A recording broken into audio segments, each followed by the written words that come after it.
Imagine this. A revolution erupts, a currency collapses, a celebrity rises overnight, and somewhere, behind the curtain, someone smiles, because it was all planned. That's the promise of the Illuminati story, that history isn't chaotic, it's choreographed, that the world isn't run by accidents, it's run by invisible hands. But what if the truth is stranger in a different way? What if the Illuminati were real? Just not in the way the internet keeps insisting. Tonight, we're opening a case file that's been passed around for centuries. A name, a rumor, a symbol, and a fear that never fully goes away. Before we begin, we're separating history from myth. If something is unproven, we'll say so. Now, here's the first clue. One tiny paper trail mistake helps explain why the Illuminati didn't just disappear. It multiplied into a legend. We'll come back to that. Chapter 1. Bavaria, late 1700s. Before pyramids and symbols, there was a real world where ideas could cost you everything. Picture Bavaria in the late 1700s. Enlightenment ideas are rising. Reason, science, debate. But the old order still grips tight. Publicly challenging powerful institutions could cost you your career, your freedom, maybe your future. So if you wanted to organize, you didn't do it in the open. And that's where Adam Weishaupt enters our story, a professor with big ideas and a reason to stay quiet. Weishaupt believed society needed to be illuminated by new thinking. Less superstition, more reason. Fewer rigid dogmas, more reform. So, in 1776, he helped form a secret society. Not an ancient cabal, not a supernatural bloodline, a human network, political and fragile. They used ranks and rituals. They recruited through personal connections, and they depended on discipline.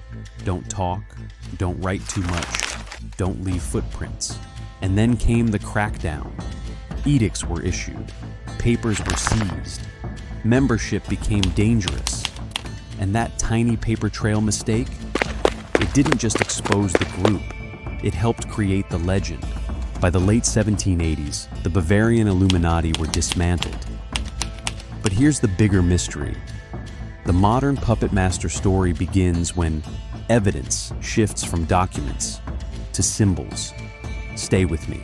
After that, Illuminati becomes shorthand for hidden influence. When big events happen, revolutions, crashes, cultural shocks, people reach for a single clean explanation. And once a claim feels satisfying, it spreads faster than nuance. The Illuminati myth becomes a universal adapter. A war, a new technology, a social shift, it fits. Because symbols are easy to screenshot, easy to share, easy to interpret. And the more you see the claim repeated, the more it starts to feel like common knowledge, whether it is or not. And because it fits so well, it becomes hard to let go. Your brain starts filtering reality through one theme. You see the triangle, the eye, the gesture, and the story snaps into place. It feels like you're discovering a secret when you might just be completing a pattern. So let's talk about the fuel of modern Illuminati claims. Symbols, an eye, a triangle, a pyramid, a hand gesture. You've probably heard the line, if you see it, it's proof. But symbols are tricky.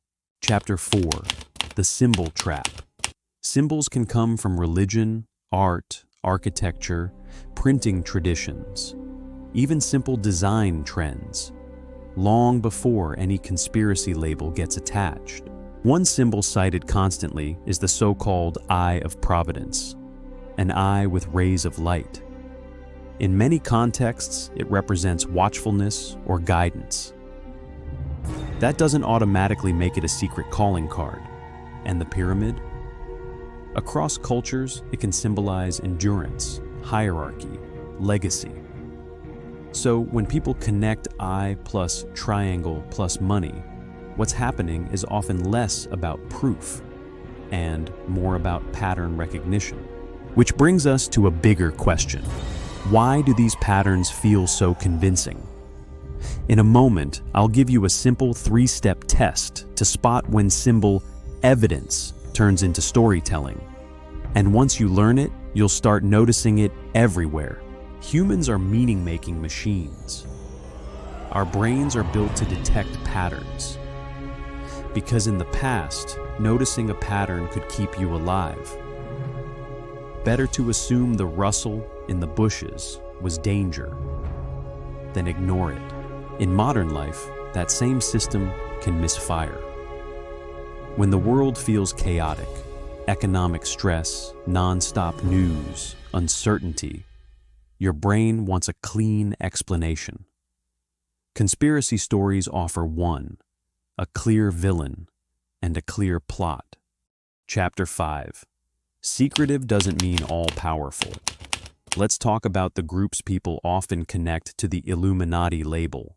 Freemasonry is a fraternal organization with rituals and traditions, and it has included influential members in different times and places. That's not shocking. Networks exist, relationships matter.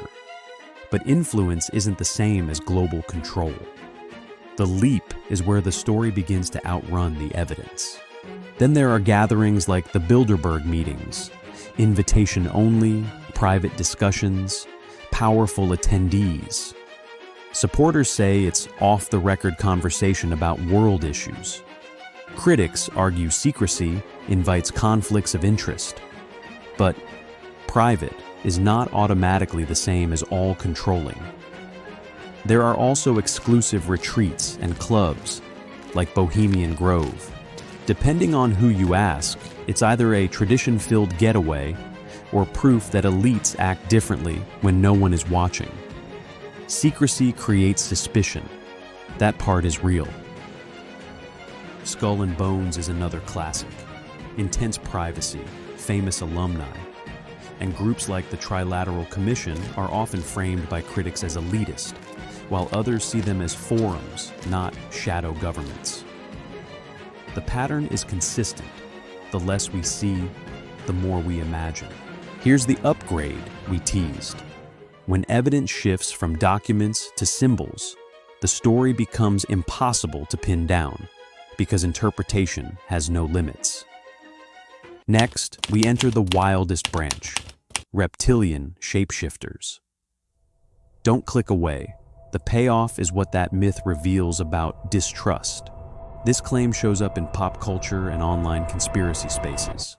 It's dramatic, it's memorable, and that's exactly why it spreads. But we have to separate what's claimed from what's supported. Chapter 6. Modern Folklore. Some people claim powerful figures aren't fully human, that they can shapeshift. It's a striking story, but there's no conclusive evidence for that literal claim. What we do have is something culturally revealing. The Illuminati story turning into modern folklore. Every era invents monsters that match its fears. In older centuries, it was witches and demons. Today, anxieties about distant, unaccountable power can morph into non-human rulers. These stories simplify complexity.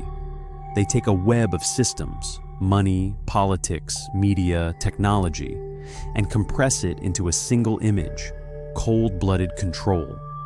That's why they're shareable. You don't need to understand a banking system to believe a monster. And because the claim is extraordinary, debunking it becomes tricky. Believers can always say the evidence is hidden. That's how folklore protects itself.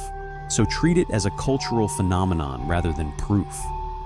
The myth isn't valuable because it's literal. It's valuable because it shows what people fear: secrecy, distance, and decisions made without public scrutiny.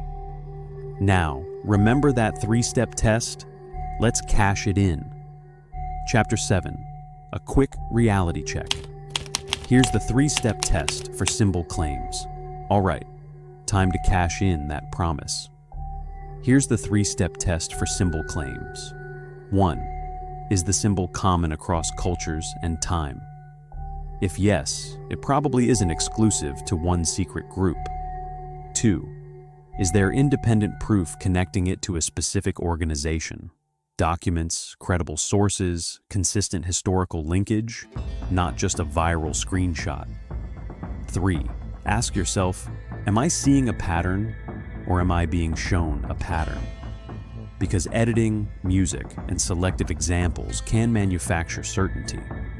If a theory survives any evidence and explains everything, it may be a story, not an investigation. When a claim collapses under those 3 questions, what you may be watching isn't a discovery.